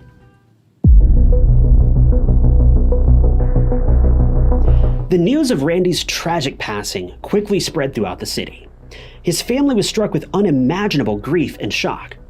Meanwhile, Teresa was taken to the station for a statement so that the police could get more information on who would actually want to hurt Randy, a person who was honorable and well-loved in the community and had no enemies. Teresa gave Detective Keith Rosewarne a detailed rundown on what had happened earlier that day. She was very forthcoming, precise with her explanation, and had an airtight alibi. Interestingly, she remained calm and collected, and even though her voice sounded quivery, there weren't any tears in her eyes. Now, a lot of people thought that this was her way of grieving. Some people just never shed a tear until days, weeks, or even months after the fact. Still, it was weird how she acted throughout the investigation, considering her loving, loyal, and caring husband of 20 years had tragically and suddenly passed away. Detective Rosewarne thought that Teresa was acting suspiciously, especially when he asked about the firearm used on Randy. The police actually found out that Randy had also owned a .40 caliber handgun, but Teresa claimed that he'd sold the gun a while ago, but she didn't know who he sold it to. Teresa was also questioned about the letter. She initially feigned confusion, but as she was left alone for a moment in the interrogation room, which mind you had hidden cameras and voice recording devices, she was seen muttering, "Oh great, I forgot about that." When the questioning continued, Teresa said that the letter was actually from a secret admirer, and that it was left on her car door several years back. To add to the oddness, Teresa said that she had just found the letter a few days back, tucked away in her wallet, and she'd trashed it. Now, I don't know about you, but if someone gets an anonymous love letter, they probably trash it right away, especially considering Teresa was married with children. So why would Teresa keep a letter like that? Regardless, Teresa was allowed to go home after the interview because even though Detective Rosewarne was suspicious of her, he needed more proof. Now, you would think that Teresa was absolutely broken over the tragic passing of her husband, but her actions were more skeptical than anything. Just a day after Randy's unfortunate passing, Teresa was digging into Randy's file cabinets and asking his friend, Robert Davis, about how much money she was going to get from Randy's 2 life insurance policies that he took out.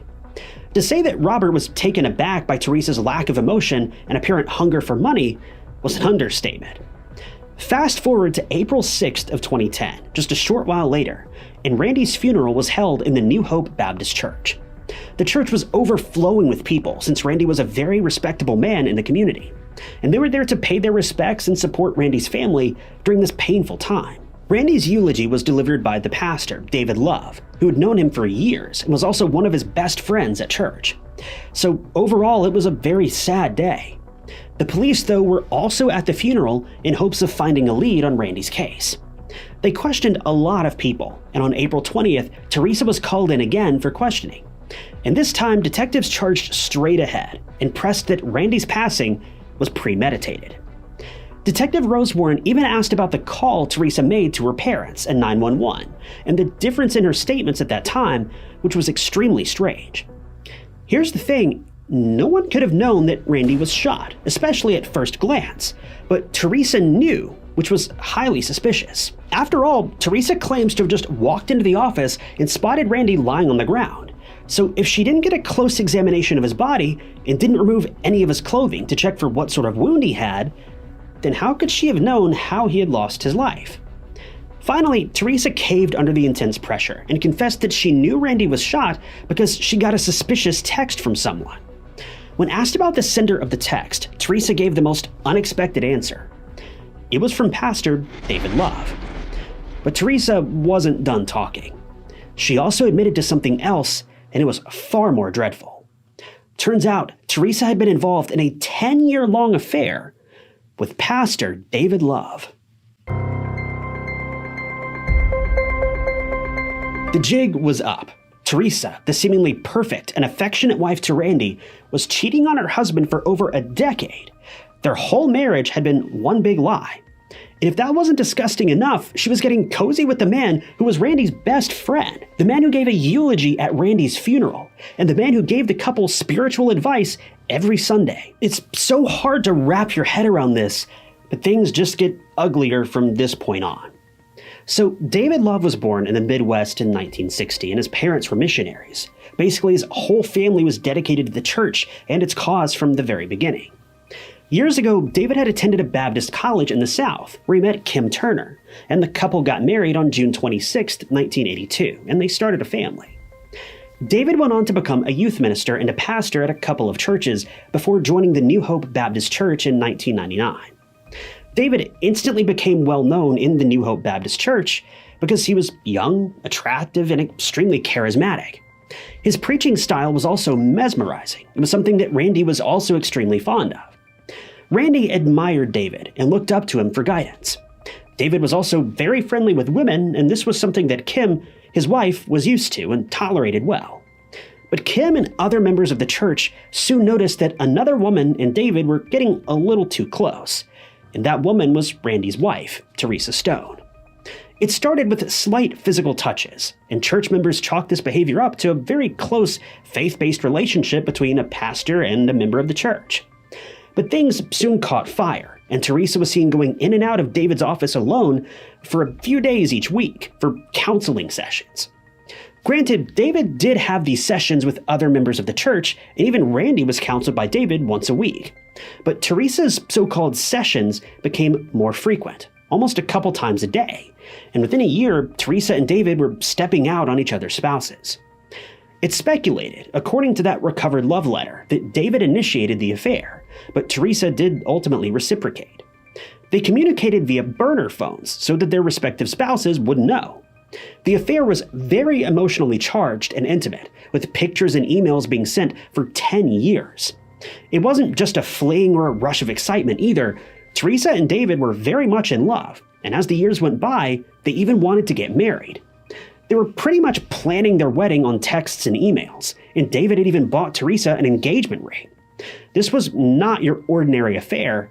This was something next level. Kim started to notice that David was hiding something from her, and she even discovered the burner phone and the intimate messages between him and Teresa. But for unexplained reasons, she decided to stay with David, knowing that he was two-timing her. As for Randy, on the outside, it looked like he had no clue about his wife's infidelity. But something did happen to raise suspicions in his mind. In 2004, Teresa got pregnant. But here's the kicker. Randy had a vasectomy done years prior, so they technically couldn't conceive. Now, vasectomies aren't 100% effective, and some couples do conceive after the procedure. But as it would turn out, the unborn baby's father was, in fact, Pastor David, and not Randy. Randy thought that this unborn child was a gift from God, and he was more than thrilled about the baby's arrival. So could you imagine the betrayal this poor man would have gone through if he found out the truth? He was ready to father a child that wasn't even his, regardless of if he knew it or not. Sadly, though, the baby didn't make it. Teresa unfortunately miscarried early on. Another weird event was when Teresa encouraged Randy to take counseling sessions with David because she caught him watching indecent adult videos. That's pretty rich coming from someone who's behind her husband's back and getting intimate with the pastor, Randy's best friend for 10 years. David, in these heart-to-heart counseling sessions with Randy, taught him how to be a better father and a husband. What's so sad is that Randy wanted to be a better husband for Teresa. He wanted her to see him as the perfect partner, and he was willing to go to any lengths to make Teresa happy. It's just so heartbreaking to see that Randy was backstabbed and betrayed by two of the closest people in his life. This is just so over the top that it borders on unbelievable. So how did all this escalate from keeping a decades-long affair under wraps to the very unfortunate passing of Randy? Well, there's something that happened that drove Teresa and David into a corner, and they felt that they had no choice but to remove Randy from the picture for good. See, on March 16th, 2010, just 2 weeks before Randy met his fateful end, he found some inconsistencies in the church finances. Turns out that David was taking out checks from the church for himself.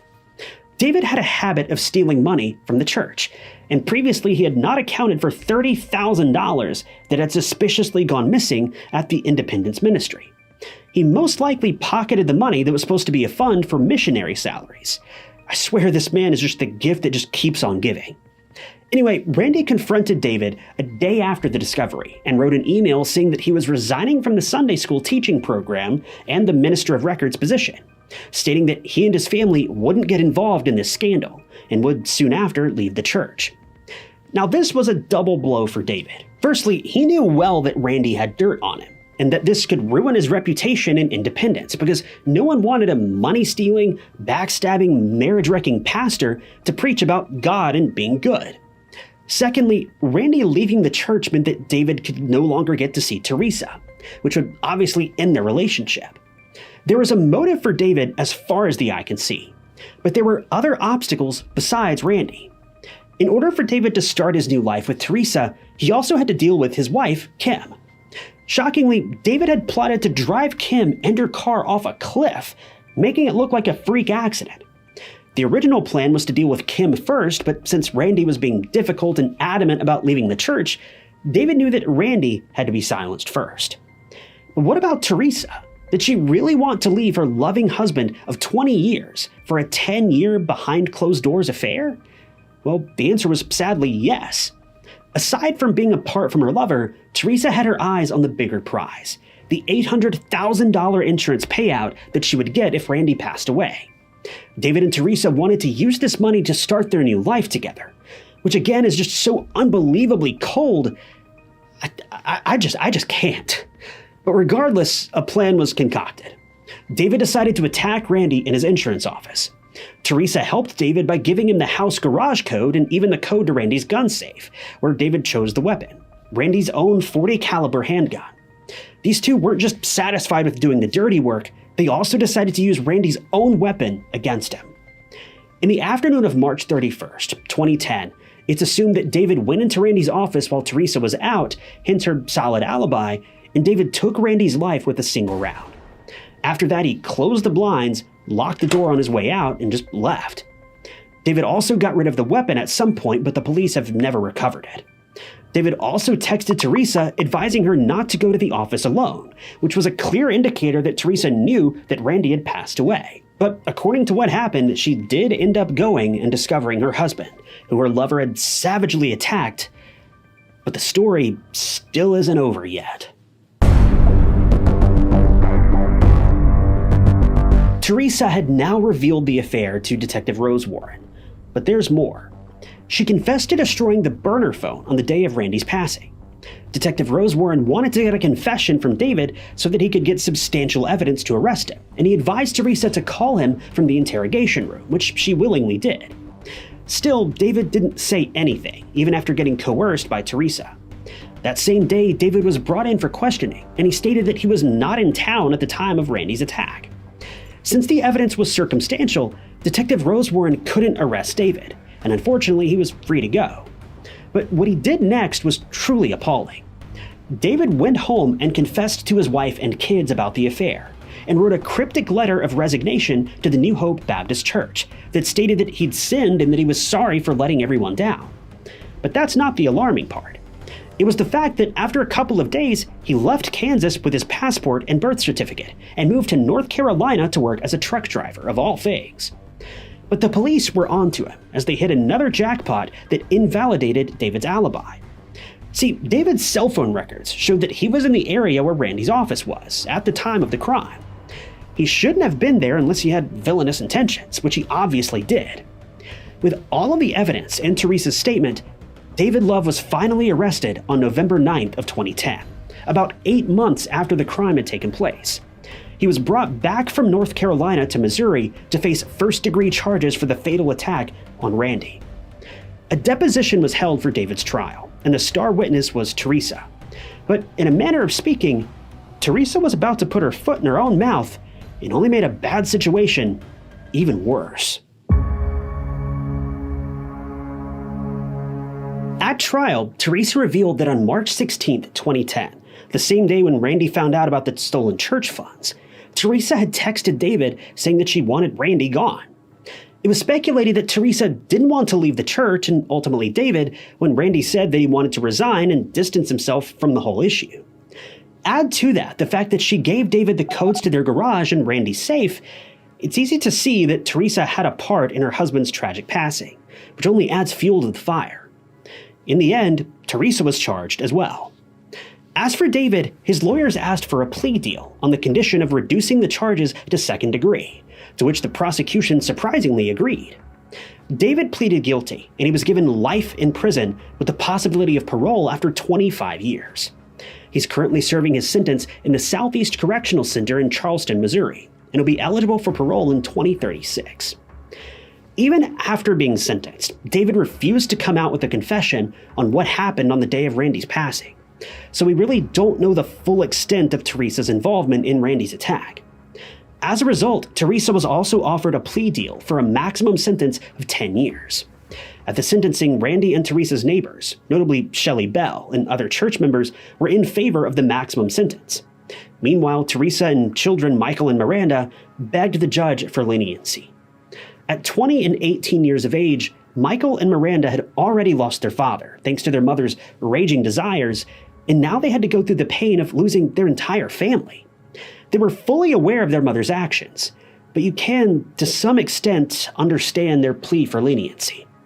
Ultimately, Teresa was sentenced to 8 years, which is next to nothing considering how she destroyed a family for a vile man and his attention. As for Kim, she divorced David shortly after the sentencing, remarried and moved on with her life, putting the whole thing behind her. As of 2022, Teresa was released from prison and is now living her life in Kansas, Missouri with another man. But still, the story isn't quite over. Remember the $800,000 Teresa thought she was going to get? Well, this is a plot twist that even Teresa didn't expect. Turns out, Randy had changed the life insurance beneficiaries in 2004, after Teresa's pregnancy announcement. Now, the money would go to children Michael and Miranda, who were minors at the time of the change, and not Teresa. This fact leads many people to believe that Randy knew more about Teresa's little rendezvous than he was letting on. Regardless, the look on Teresa's face had to have been priceless when she found out. Randy's mother, Clara, knew loss all too well. She lost her husband Leonard in 1993, but she still had her son by her side. Clara was extremely proud of David and all of his accomplishments. She was an advocate for forgiveness, firmly believing that her son didn't deserve to lose his life. She says that if her daughter-in-law was unhappy, she should have just filed for divorce, even though it's frowned upon in their faith. Clara lamented that at least her son and the father of their children would still be alive, and I agree wholeheartedly. I, too, don't believe divorce should ever be on the table, except for rare circumstances that most of us will never experience. Considering this is a religious-oriented case, you can take a quick look at scripture and see that we're only ever given one single justification for divorce: adultery. This is mentioned in Matthew 5:32 and Matthew 19:9. Now, you could also make a case for abandonment as well based on 1 Corinthians 7:15, but that justification is less clear. With this in mind, both David and Teresa were already breaking the #1 rule of marriage: don't cheat on your spouse. So with that in mind, why not go ahead and break another rule and just get divorced? After all, no single sin is greater than another. We know this from James 2:10. So they may as well have just gotten divorced and moved on. They clearly weren't concerned with practicing what they preached anyway. I just can't seem to understand why Teresa and David chose to end David's life, other than the obvious motive of getting the life insurance payout after his passing. But from the way I understand the story, the life insurance payout was more of an afterthought than anything. This case is the epitome of betrayal. To think that Randy, a loving member of the community, was seen as nothing more than a problem for his wife and supposed best friend is mind-boggling. In the end, this case just leaves everyone devastated. These two supposedly Christian individuals broke two of the most obvious rules in Christianity: don't betray your spouse and don't take someone else's life. Even if you dislike someone, Christians are commanded, not suggested, but commanded to love that person anyway, in Luke 6:27, just as you would love yourself or your neighbor, especially if that person is your own spouse. But for both Teresa and David, they chose to ignore these commandments and just do whatever they wanted to do. And unfortunately, David paid the ultimate price for sins that weren't even his own.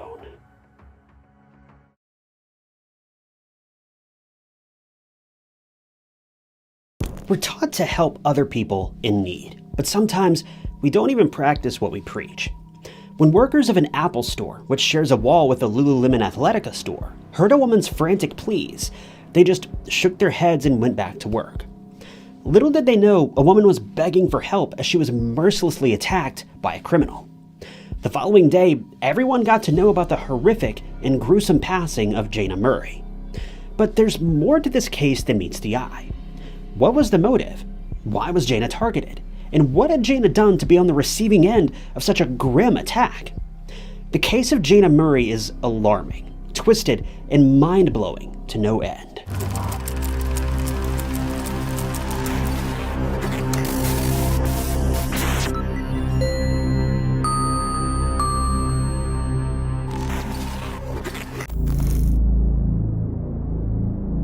Jayna Murray was born on November 22, 1980, in Wichita, Kansas, to parents David and Phyllis Rosalind Murray. Growing up, Jayna had a hunger for adventure. She loved animals, dancing, and had volunteered all throughout her life. Her friends and family defined her as a girl with an infectious smile. Jayna loved to travel. In fact, she wanted to travel to all of the continents, and she ticked all of them off her list except for Antarctica.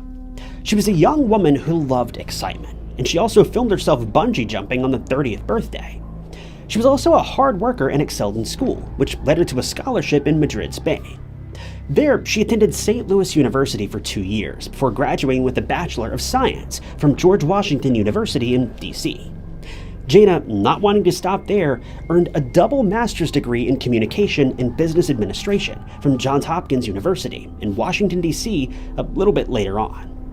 Her master's thesis was on Lululemon Athletica, a high-end yoga and athletic brand, so it was only fitting that she applied for a job there. Lululemon loved her knack for cutthroat business, and given her past work experience, Jayna was immediately hired. In 2011, Jayna was working as a sales team leader for the Lululemon store in Bethesda, Maryland, and she was nearing the completion of her double master's degree. All the while, Jayna was also in a relationship with her longtime boyfriend, Fraser Bosell. Unbeknownst to Jayna, at this time, Fraser was looking at engagement rings to propose to Jayna. All in all, things were amazing in Jayna's life. She had the perfect job, was thriving in school, and was about to start a new chapter in her life with the person that she loved. Unfortunately, Jayna wouldn't live long enough to say yes to Fraser, because on the fateful day of March 11th, 2011, everything would horrifically change. Oh, jeez. This boy got a lot bigger since the last Raycon sponsorship. Oh, jeez. Here's the thing. Oftentimes things that are supposed to just work often don't. Take this guy, for example. He's turned into a big boy, but he don't work for nothing. He's supposed to be out trimming the pasture with all the other goats, but instead he's in here being a lazy lump, causing me to be out of breath. But you know what always works when I ask it to, and what never acts like a lazy lump? My Raycon Everyday Earbuds. Raycon Everyday Earbuds make your everyday just a little bit easier. These earbuds have an active ergonomic design and multi-point connectivity. That means you can connect them to multiple devices at once, and they even offer active noise cancellation. They're also available in tons of vibrant colors, and my personal favorite is probably this green color, which I think complements their yellow case quite nicely. And the fact that wireless charging still works through the case, well, that's just a bonus. So whether you're out frolicking with the goats, slinging poop in the barn, or just laying around on the couch, the Raycon Everyday Earbuds have you covered. These earbuds are super comfortable, and honestly, they fit me a little better than my other earbuds that cost 3 times the price. These earbuds are excellent for using at the gym or when you're out and about because they don't constantly try to slip out of your ear. My wife and I have both used Raycon Everyday Earbuds when working around the farm, listening to podcasts, or just hanging out around the house. And in fact, she basically confiscated them from me, so they're not even mine anymore. But they genuinely work great in just about every application. My wife has nothing but great things to say about them. The quick charge function that they offer is something we can't live without because a quick 10-minute charge will give you up to 90 minutes of battery life, which is just amazing. Click the link in the description or go to buyraycon.com/timenot to get 20 to 50% off site-wide. That's right, up to 50% off everything on Raycon's website. And you go to buyraycon.com/timenot. Thanks to Raycon for sponsoring today's video. Now, I could go put this fat boy down, he heavy. March 12, 2011 was another day at work for the Lululemon store manager, Rachel. She arrived at the Bethesda location shortly before 8 a.m. to open up the store and set things up. Bethesda, Maryland was a relatively safe area, but as soon as she got to the door, she was stunned to see the door unlocked. Rachel immediately noticed that something was very wrong upon entering the store. The whole store was a mess.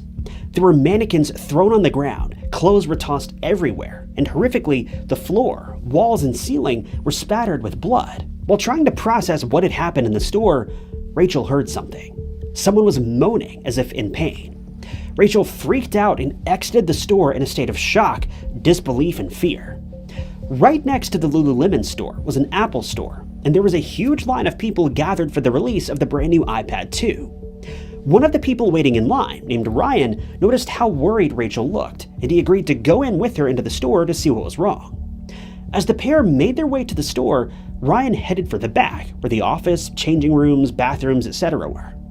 The place was in complete disarray, and lots of bloody footprints were everywhere. But nothing could have prepared Ryan for what he saw next. In the office was a body, a woman with long blonde hair lying face down. As he was trying to make sense of what his eyes were seeing, he heard a moan coming from the bathroom.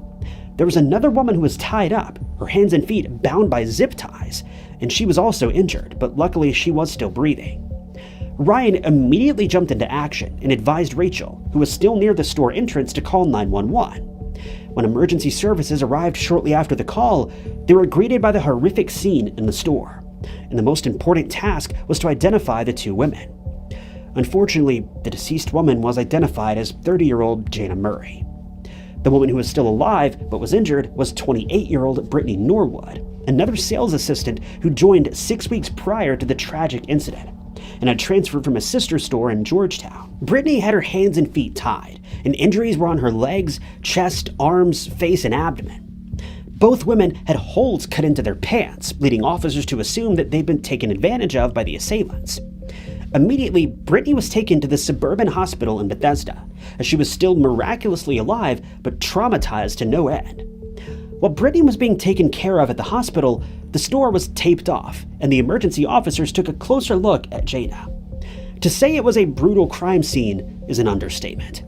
Jayna had almost 331 wounds on her body, with more than half of those being on her face and chest. The wounds were inflicted by 6 different weapons that were strewn across the store. The weapons seemed to have been taken from a toolbox, property of Lululemon, and they consisted of a hammer, box cutter, wrench, and a knife. Tied around Jayna's neck was a ligature that wasn't as tight as to indicate that it had been used against her, but it was strange nonetheless. Jayna's body was taken for an autopsy to figure out the cause of her passing, and her parents and boyfriend were informed about Jayna's sudden and tragic loss. To say that they were deeply, deeply struck by this does not even begin to explain it. Jayna's boyfriend and would-be fiancé was more than just devastated. The autopsy revealed that Jayna had fought for her life, and there were over 100 different defensive wounds on her body. The fatal wound proved to be one on the back of her neck. Evidence suggested that she tried to escape the attack and was alive for most of the brutality, since the trail that she left behind led to the back door of the store. There was even blood on the emergency door handle, as well as a key slid into the door, a key that only Jayna had. The attack also lasted for approximately 20 minutes, which is just so disturbing to think that this young woman lived through this entire ordeal, and it just doesn't even make sense. It was a race against time for the police because they wanted to catch whoever had so violently attacked Jayna and Brittany. But there were a couple of roadblocks along the way.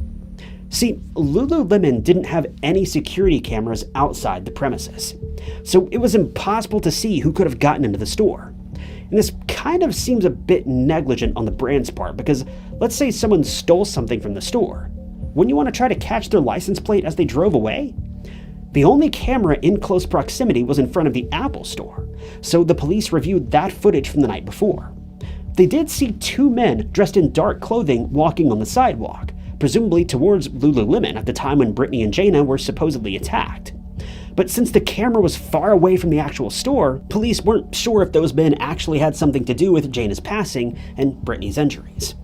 The police took note of this detail, but they had no choice for now but to ask the only survivor, Brittany, for any information on what happened the night before. On the same day, Detective Dina Mackey from the Montgomery County Police Department went to visit Brittany, who was healing well since most of her injuries were superficial. Brittany, who was visibly flinching and cowering away from people's touches, finally opened up to Detective Mackey.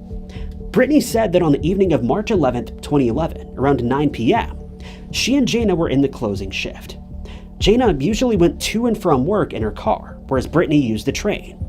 The women closed the store and went their respective ways. But once reaching the train station, Brittany realized that her Metro card was left at the store.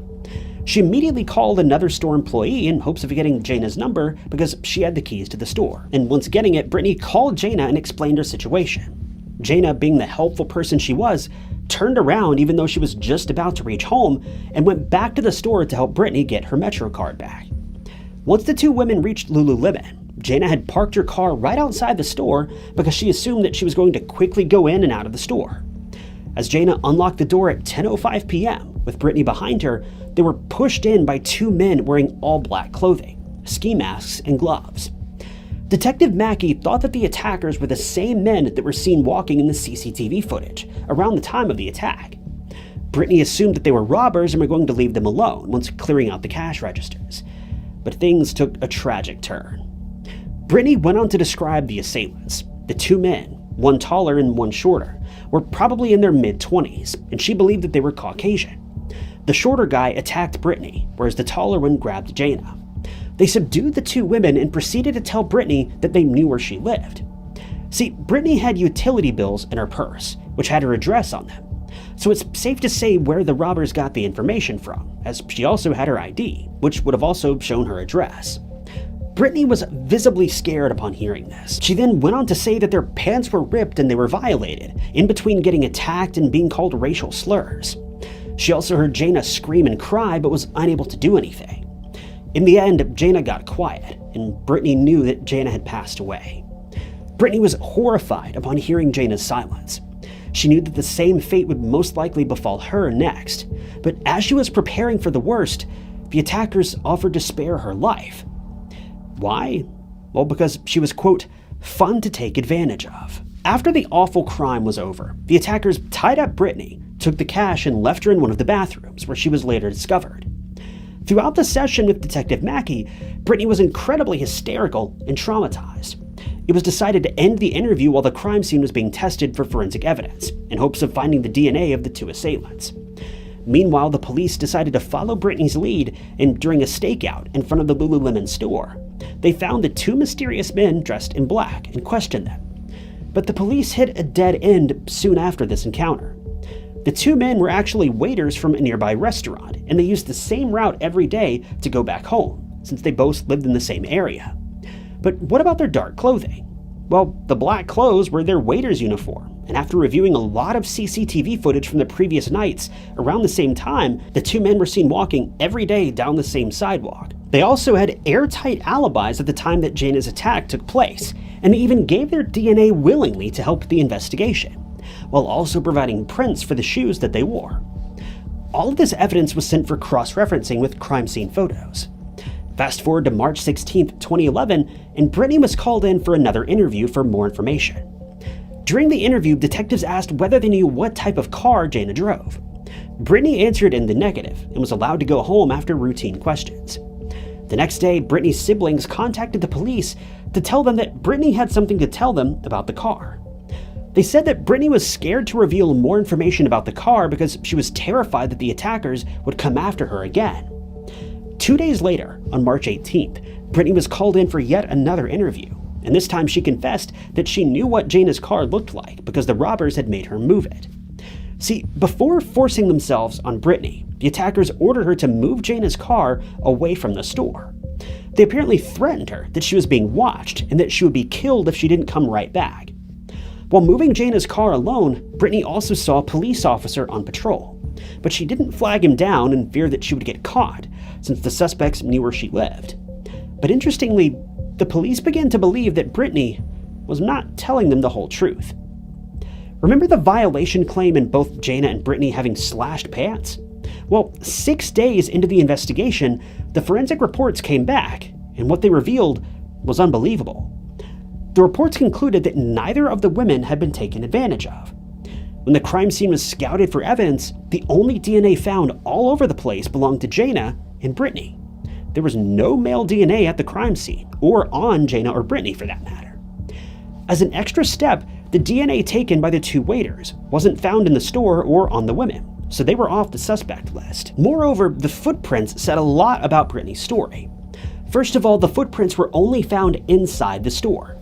If the attackers came from the outside, there would have been a trail of footprints outside the store too, but there was nothing. There could be only one of two explanations for this bizarre clue. Either the attackers changed their shoes before leaving, which is highly inconvenient and unnecessary, or the person responsible for this horrendous crime was inside the store all along. But here's the kicker. The smaller footprints found at the scene matched Brittany's shoes, whereas the other print was larger and belonged to a shoe size 14. Now, this could have been one of the assailants' shoes, but the police weren't done looking. They referenced the bigger footprints with those given by the walkers in the CCTV footage, and they didn't match. Turns out that the larger footprint belonged to a size 14 shoe that was store property, and it was recovered in the search. And this detail was very strange. Even if Brittany's story was true, and the two male suspects attacked them, why would they change out their shoes and wear ones from the store? It's just very bizarre. If that wasn't enough, on the night of the attack, the neighboring Apple store heard noises coming from the Lululemon at around 10:30 p.m.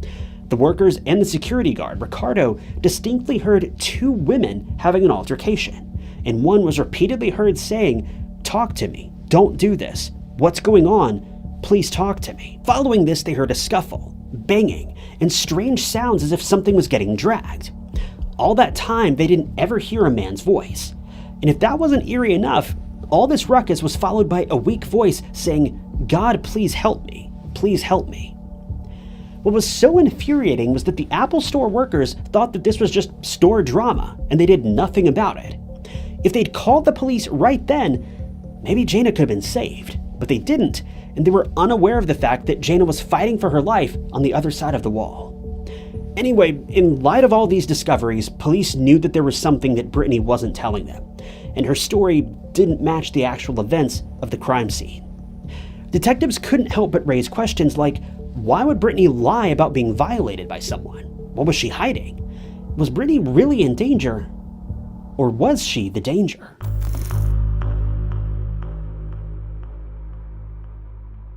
While digging into Brittany's past, there's one particularly odd detail about her that continues to pop up. She had sticky fingers. In college, Brittany was a frequent shoplifter. Her teammates, roommates, and even friends reported that things like money, makeup, and clothes would go missing in Brittany's presence. When Brittany's kleptomania forced her friends to report her, Brittany eventually lost her scholarship and was expelled. By 2007, Brittany moved to Maryland and worked at a hotel before getting promoted to a managerial position. But that didn't last long either, as she was fired when coworkers found out that she was stealing from them. Brittany had aspirations to become a personal trainer and open her own gym. In fact, her job at Lululemon was just a stopover while she continued to pursue her dreams of opening, or at least working at, a gym. From the looks of it, it didn't seem as though Jayna or Brittany were close, nor did it seem as though they had any issues with one another. They worked with one another and were cordial, and that's about it. So what happened on the night of the 11th of March 2011 that led to Jayna's horrific passing? Well, before closing time, all the employees had to go through a mandatory bag check. This was part of Lululemon's protocol to prevent employees from stealing. Well, Jayna was in charge of checking Brittany's bag, and when she did, she was shocked by what she discovered. Jayna had found a pair of leggings with the tags still on them, leading her to believe that Brittany was shoplifting on the clock. Although she said nothing to Brittany, Jayna did call her manager and let her know about the incident. The manager assured Jayna that she would deal with Brittany tomorrow, and Brittany must have caught wind of this and maybe wanted to request Jayna to not say anything, although the deed was already done. Fast forward to closing time at 9 p.m., and Brittany called Jayna back to the store under the pretense of getting her Metro card from the store. It's believed that the women talked for a bit in the store, with Brittany begging Jayna not to report her for theft. When Jayna stood her ground, it was the last straw for Brittany, because she didn't want to lose another job. This was probably the issue that escalated into a verbal and then physical altercation, and Brittany, apparently having no other way out, could only think of ending Jayna's life so that she wouldn't get caught and fired from her job for stealing. It was now believed that Brittany viciously attacked Jayna with the tools, all while Jayna was trying her hardest to reason with Brittany and get away. But after tragically ending Jayna's life, Brittany proceeded to move Jayna's car out of sight, leaving behind trails of evidence. According to a witness, he saw Brittany sitting in the car on March 11th, and almost an hour and a half later, when he passed the same area, she was still seated in the same spot. It's believed that Brittany came up with the whole robbery gone wrong ruse during this time and went back in and ransacked the place while wearing size 14 shoes, leaving footprints all around the store. She then took the money from the registers and stashed herself and Jayna away in one of the back rooms. In the end, she injured herself with minor cuts on her body and face, tied her own hands and feet with zip ties, and waited for the next morning, when Rachel and Ryan discovered the brutal scene. This was an elaborate plan made by Brittany, and it's so chilling to think about someone who can resort to violently taking another person's life to save themselves from getting caught stealing merchandise. Jayna lost her life because Brittany was about to lose her job.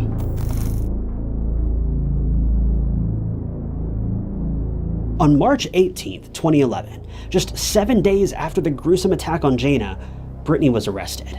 But there was a problem. The prosecution had to prove that Brittany had premeditated the whole thing, as they were hoping for a life sentence. In contrast, the defense was hoping for second-degree charges with a much lesser sentence. The jury consisted of 6 men and 6 women, and the case went to trial in October of 2011. Montgomery County's top prosecutor, John McCarthy, stated that Brittany was a cunning woman and a pathological liar. He also tried to convince the jury with the mountain of evidence and the loops in Brittany's story to sentence her for life, claiming she was a danger to society. The defense, on the other hand, stated that Brittany did end the life of Jayna, but it wasn't premeditated. Rather, it was a moment when Brittany apparently snapped and resorted to ending the life of Jayna.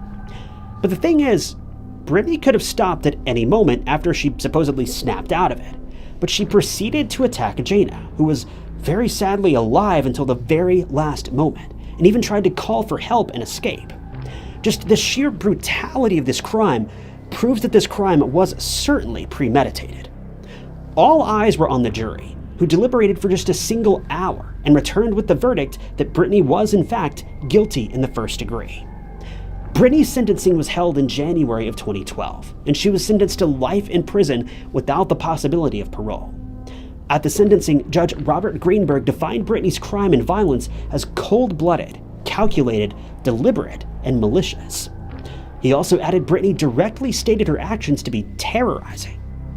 In response to the Apple Store workers' impassiveness, when they practically heard a distressed Jayna pleading for help, Judge Greenberg remarked their failure as callous indifference. In 2015, Brittany exhausted all of her options for appeal, and she remains incarcerated at the Maryland Correctional Institute for Women in Jessup. Jayna's parents, David and Phyllis, as well as her brother Hugh, were relieved after the sentencing of Brittany. The Murray family also made a Facebook page in memory of Jayna, reliving the cherished moments of a cheerful, life-loving, and adventurous soul. The purpose of the Facebook page is to encourage people to try something new, something challenging, and live their lives the same way Jayna lived hers, freely and happily. This case definitely took an unexpected turn. Jayna, a woman who always went out of her way to help people, met her tragic end at the hands of someone she was just trying to help. Jayna's only fault, if you could call it that, is that she stood her ground and wasn't going to let a thief get away with their crime, even if she had to fight to the very end.